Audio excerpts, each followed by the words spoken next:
नमस्कार मु दीपक सेनापति। आज शुणा 32 सिंहासन कथार पंचम भाग द्वितीय पुतलिका चित्रलेखा कथा।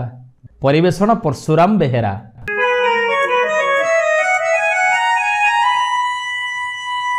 परदिन पुणी शुभ मुहूर्त देखि राजा भोज सिंहासन आरोहण करने उद्यत हेबा मात्रे द्वितीय पुतलिका चित्रलेखा मूर्तिमती हेई राजांक आगरे पथ उगाड़ी कहिला, महाराज आपण टिके रुहंतु आ मो कथा शुणंतु, तापरे विचार करी देखंतु आपण एई सिंहासन रे उपवेशन करिबा पई उपयुक्त कि नुहंती, तापरे जहा करिवे।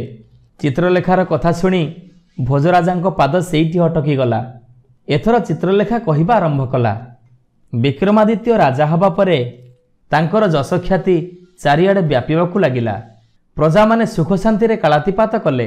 काहारी किछि अभाव कषण रहिलानी कि राज्य रे चोरी डकाइती भी हेलानी। दिने राजा विक्रमादित्य शिकार करबाकू जाई गोटे पहाड़ उपरे पहुंची देखिले जे जने साधु तपस्या करुचंती। ध्यानमग्न अवस्थारे साधुंको प्रणाम करी फेरी जिबा अवस्थारे पछरु काहार डाक राजा सुनी पारिले, महाराजा विक्रमादित्य रुह। एथर विक्रमादित्य अटकी गले। साधु विक्रमादित्य को गोटे फल देई कहिले, मु तुमर शिष्टता और भक्ति रे संतुष्ट। एई फलटी को नियो, एहाको खाइबा परे तुमर बलिष्ठ तेजस्वी पुत्रटीए जन्म हब। विक्रमादित्य फलटी को ग्रहण करी पुणी थरे साधु को प्रणाम करी फेरिले। रास्तारे देखिले जने स्त्री लोक दौड़ी दौड़ी चलीची। से दुखर थिबा परि जणा पडुथाए। विक्रमादित्य तांको अनुसरण कले। एक परित्यक्त कूओ को डेई आत्महत्या करिबा पूर्वरु महाराज विक्रमादित्य ताको धरी पकेइले आ आत्महत्यार कारण भी पचारिले। से स्त्री लोकटी कहिला, मोर किछि पिला छुआ हो नथिबारु मो स्वामी मते प्रतिदिन मारुचंती, तेणु मु जीवन हरई देबाकू चाहूची। महाराज तार दुखरे समवेदना जणई ताकू से फलटी को देई कहिले, एई फलटी को नियो, तम स्वामी को खुआई दब आउ तमर निश्चय पुअटीए हब। स्त्री लोकटी राजा को धन्यवाद देई चलीगला। किछि दिन परे महाराजा विक्रमादित्य दरबार को जने ब्राह्मण आसिले। से विक्रमादित्य को फलटी को देई कहिले, आज्ञा मणिमा, एक चमत्कारी फल मो प्रेमिका मते देइथिला, हेले मु भाबिली ए फलटीर उपयुक्त अधिकारी होउचंती आपण, कारण आपणकर तेजस्वी बलवान पुत्र हेले देशर मंगल साधित हब।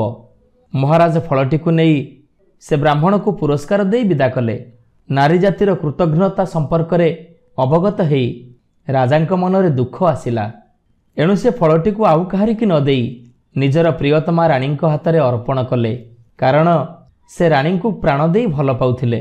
पुणी आउ किछि दिन बीती जिबा परे नगरीर जणे गणिका आसी महाराजा विक्रमादित्य को साक्षात करबाकू चाहिला एवं एकांतरे किछि मूल्यवान जिनिस दबा पई इच्छा प्रकाश कला।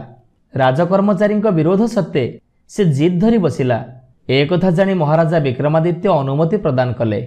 गणिका जनक एकांत कक्षरे महाराजा को प्रणाम करी कहिला, महाराज मु आपणक पई एक अमूल्य चमत्कारी द्रव्य आनीछि, जहाको खाइले आपणकर तेजस्वी आउ गुणवान पुत्र जन्म हब।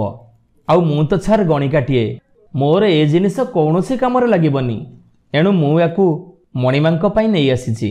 आपण जदि सादरे ग्रहण करिवे ताहले मोर श्रम सार्थक हब।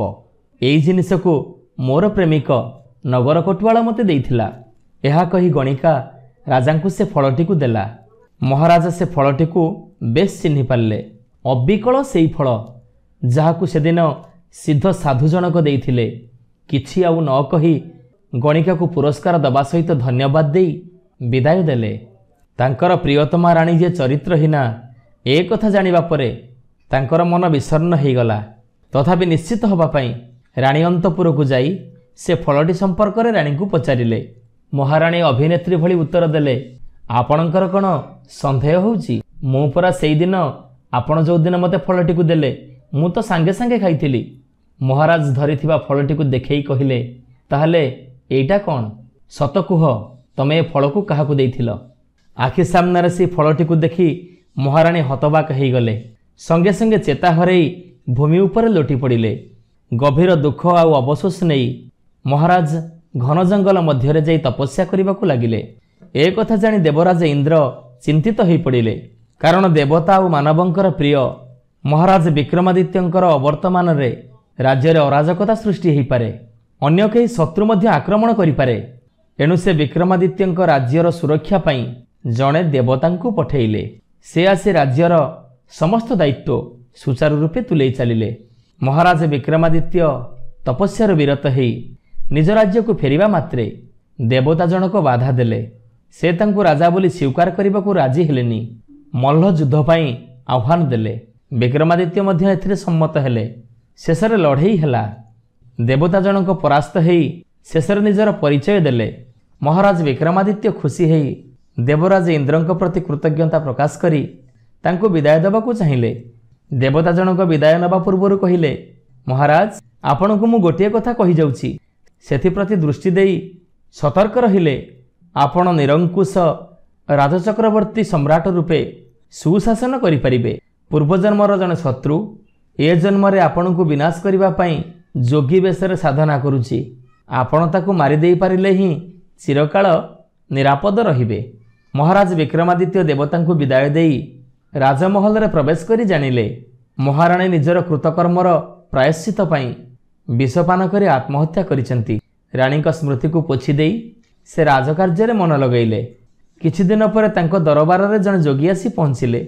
से राजा को बहु चमत्कारी द्रव्य मध्य देखैले। तांको ऊपर संतुष्ट हेई राजा तांको पुरस्कार दबाकू चाहिबारु जोगी जनक कहिले, महाराज जदि आपण मते किछि दबाकू चाहुचंती तेबे मते गोटिए कार्य रे सहाय्य करंतु। आपण सत्य कले ही मु मोर अभिप्राय प्रकाश करिवि। महाराज सत्यबद्ध हवा परे जोगी तांको सांगरे राजा को श्मशान को डाकी नहीं कहिले, देखि पारुचंती महाराज सेई गछ डाल रे गोटे शव झुलुची। मो साधनार सिद्धि पाई से शबर आवश्यकता रही। आपण ताकू आनी देई पारिले मोर साधना सार्थक हबो। महाराज शव को आनी निज कांधरे पकेइबा मात्रे शव भितरे थिबा बेताल कहानीटीए शुणेइला। सेई कहानी राजा को प्रश्न कला और राजा मध्य तार उत्तर देले। मौन भंग कारणरू बेताल पुणी फेरीगला गछ डालकू। एमिति एमिति बेताल राजा को 25टी गप शुणेइला। आउ सर्वशेष बेताल विक्रमादित्य को असल कथाटी कहीदेला, जो जोगी पाई तू मते नौचु से जोगी होउची गोटे भंड तांत्रिक आउ मायावी प्रतारक। तार सिद्धि पाई से तते बलि देबाकू चाहुची। आज होउची तार अंतिम पूजा। मु तते जहा कहूची तू जदि सेया करि परिबु ताहले तू देवींकर आशीर्वाद लाभ करि परिबु। तोर सर्वमंगल साधित हबो। जोगी मुंडिया मारिबा मात्रे महाराजा विक्रमादित्य तरबारी रे तांकु हत्या कले। बलि पाई देवी संतुष्ट हेई विक्रमादित्य को बर जाचिले आउ बेताल को राजांक सेवक रूपे प्रदान कले। एहा परे राजा विक्रमादित्य देवी को प्रणाम करी निज राज्य को फेरिले। कहानीटी शुणी सारी द्वितीय पुतलिका चित्रलेखा राजा भोजंकु कहिला, एबे कुहंतु महाराज आपण कोन महाराजा विक्रमादित्यंक परी त्याग स्वीकार करिसेंती, साधना करिसेंती आउ बेताल को बस करि पारिसेंती?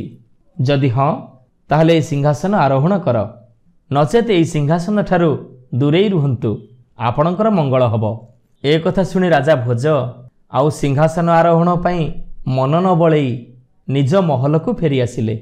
तृतीय दिन सकाळे भोजराज स्नान तर्पणादि सारी सिंहासन आरोहण पाई उद्यत हवा मात्रे तृतीय पुतलिका छिड़ा हेई तांकर रास्ता अवरोध करी कहिला, हे महाराज मु 32 सिंहासन तृतीय पुतलिका चंद्रकला कहूची।